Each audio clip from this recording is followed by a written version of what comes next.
Bonjour à tous, aujourd'hui nous sommes le mardi 24 mars. Je l'ai déjà dit je crois, nous sommes au printemps, donc normalement on doit avoir toutes les petites graines qui sortent.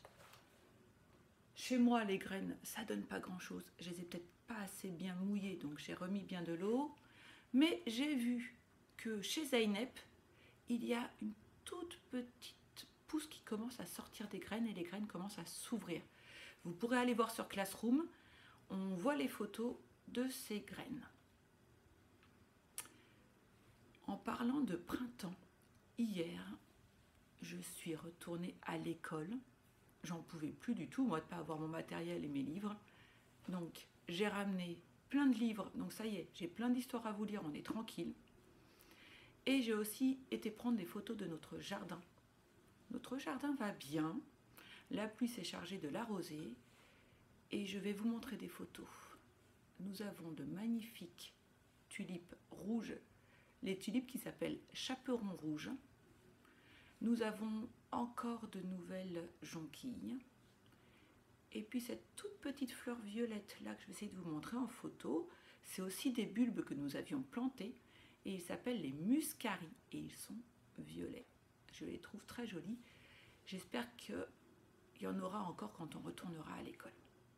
Aujourd'hui, je vais vous proposer 3 activités. Vous n'êtes pas obligé de toutes les faire. Vous voyez avec papa et maman ce qui est possible.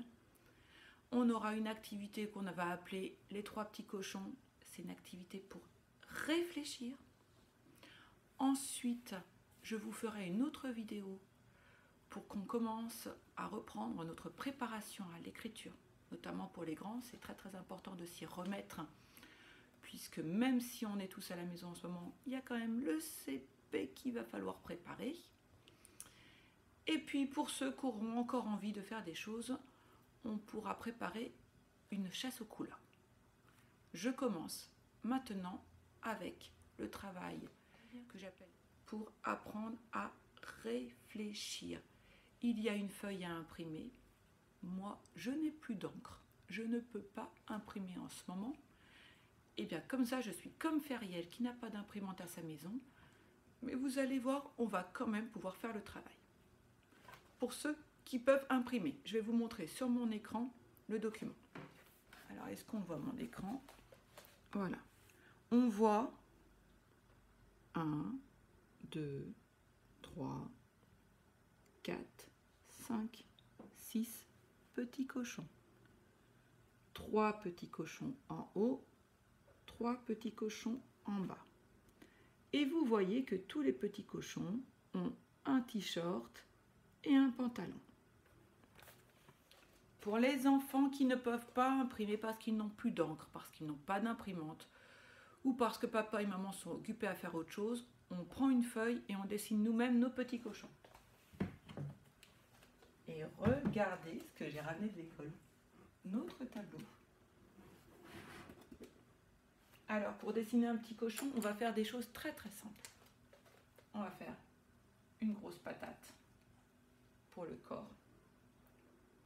Je fais un trait pour couper en deux, comme ça il y a le haut du corps qui pourra faire le t-shirt, le bas du corps pour faire le pantalon. Pour bien savoir où est le haut et le bas, je lui rajoute une tête, un nez de cochon, des oreilles de cochon. Et je peux même lui mettre des bras et des jambes.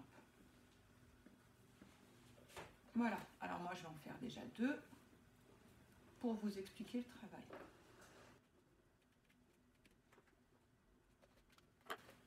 Je vous l'ai dit, ce n'est pas un travail de coloriage, on n'est pas là pour faire travailler les doigts, mais on peut quand même le faire. On est là pour faire un travail où il faut réfléchir. Chez les grands, c'est ce qu'on appelle un problème. Un problème, parfois c'est difficile, on n'y arrive pas, parfois même ça énerve. Mais ce qui est important aujourd'hui, c'est d'arriver à aller le plus loin possible et faire travailler notre cerveau. Je vais vous donner le travail pour les petits, pour les moyens, pour les grands. Les petits, je vais vous demander de prendre des crayons ou des feutres de 4 couleurs. Vert, bleu, rouge, jaune. Écoutez bien la consigne.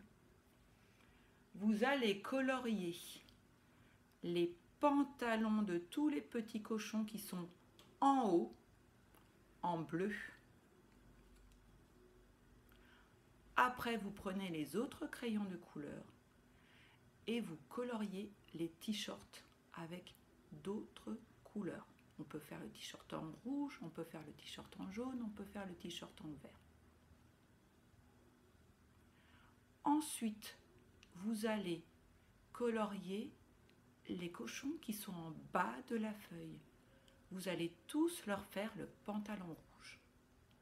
Et après, vous coloriez leur t-shirt. Vous m'envoyez la photo.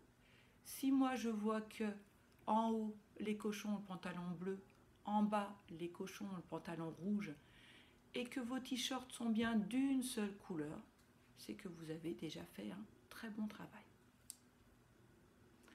Et maintenant, on va s'attaquer au travail de ceux qui veulent en faire plus. Et là, vraiment, c'est maintenant qu'il va falloir réfléchir. Je vais demander aux moyens, puis à tous ceux qui veulent essayer, de prendre leurs 4 couleurs et de colorier les cochons pour qu'ils soient tous différents. Ça veut dire quoi? Tous différents. J'ai droit à mettre une seule couleur pour le pantalon. Mon pantalon, il est tout rouge, ou tout vert, ou tout bleu, ou tout jaune. Mais il n'est pas avec des taches ou des rayures. J'ai le droit de mettre une seule couleur pour mon t-shirt. Le t-shirt, il peut être jaune, ou bleu, ou vert, ou rouge. Mais il ne doit pas avoir plusieurs couleurs. Par exemple, je fais mon t-shirt tout rouge.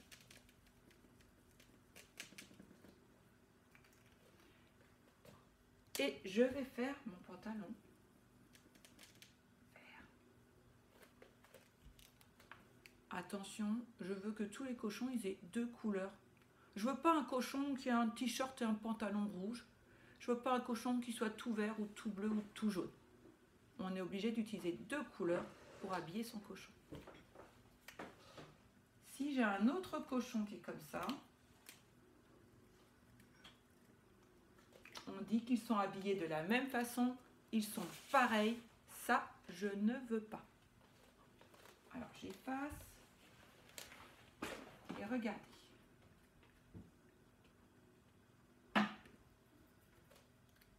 Si je fais un pantalon rouge à mon cochon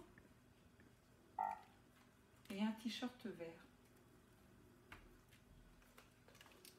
est-ce que mes 2 cochons sont habillés de la même façon? Non. Donc ça, j'ai le droit. Je vois bien que ce n'est pas les cochons qui ont des vêtements pareils.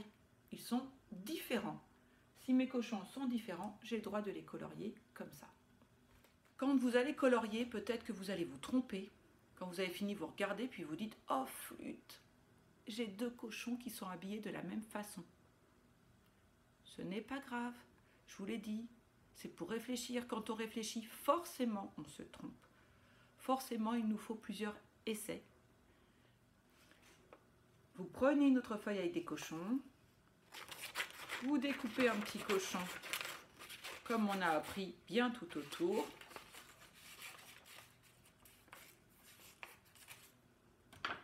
Et ce petit cochon-là, eh bien, vous allez le coller sur le cochon où vous vous êtes trompé. Et vous recommencez. Et moi, d'ailleurs, je ne m'étais pas trompée. Puisqu'on a bien dit, ces 2 cochons sont différents. Mais alors, qu'est-ce que je vais demander aux grands? Les grands ou les moyens qui se sentent capables, attention. Vous allez enlever une couleur. Vous avez droit à uniquement 3 couleurs pour faire votre travail. Et je vous préviens, c'est beaucoup plus dur avec 3 couleurs. Il va vous falloir du temps. Et attention, bonus, si jamais il y a un enfant qui dit « Oh, mais trop facile, j'ai réussi » avec les 3 couleurs tout de suite, je lui demande de reprendre un feutre en plus et de refaire tous les petits cochons qu'on peut réussir à trouver avec 4 couleurs. Donc il faudra faire plusieurs feuilles. Mais ça, c'est uniquement si on a envie de faire chauffer le cerveau. Je redonne la consigne pour les grands. 3 couleurs et tous les cochons doivent être différents. Vous me faites une photo de votre travail et vous me l'envoyez et on en reparle. On se retrouve tout à l'heure pour l'écriture et pour la chasse aux couleurs. Bon travail!